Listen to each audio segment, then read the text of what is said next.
تیسری بات والثالثہ نعمت الغنا التي لا يتم العيش الا بها، یہ جملہ ہے امام طبری رحمۃ اللہ، اللہ اتنی دولت دے دے اللہ، کسی کے سامنے ہاتھ پھیلانے کی کبھی زندگی میں ضرورت نہ پڑے، اس کے لیے ایک دعا ہے جی، یاد رکھو، لوگوں سے مانگو نہیں، اللہ سے مانگو، اللہم اکفنی بحلالک عن حرامک واغننی بفضلک عمن سواک، اے اللہ اتنا حلال دے کہ کبھی زندگی میں حرام کی طرف نہیں جاؤں۔ اللہ اکبر، کیا کروں شیخ، کیا ہے نا، مانگو اللہ سے، اے اللہ اتنی دولت دے کسی اور کے پاس نہیں جاؤں، صرف تیرے پاس ہاتھ پھیلاؤں، واغننی بفضلک عمن سواک۔ اے نوجوان ساتھیوں، مانگتے کیوں نہیں ہو اس کو؟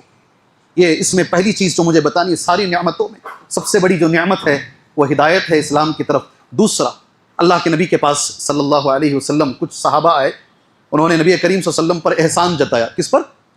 میرا جملہ غور سے سنو، 10-15 منٹ ہیں جمعہ کے، جملہ غور سے، نبی پر احسان۔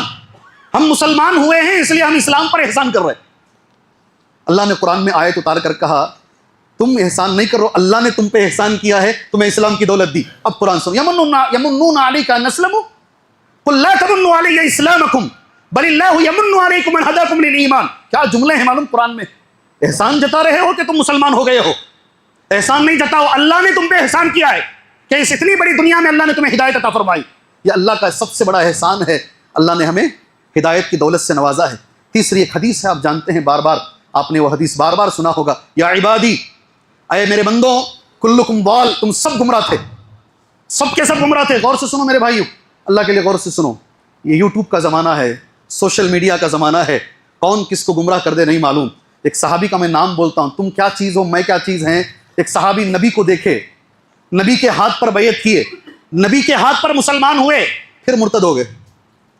تم کون سی چیز ہو جی؟ تم کون ہو، میں کون ہوں، ہماری کیا اوقات ہے؟ صحابی کا نام عبداللہ بن سعد بن ابی سرح، عبداللہ بن سعد بن ابی سرح، نبی کو دیکھ کر، نبی کے ہاتھ پر بیعت کر کے، جی نبی کو دیکھ کر پھر اللہ نے توفیق دی، پھر دوبارہ مسلمان ہوئے۔ اللہ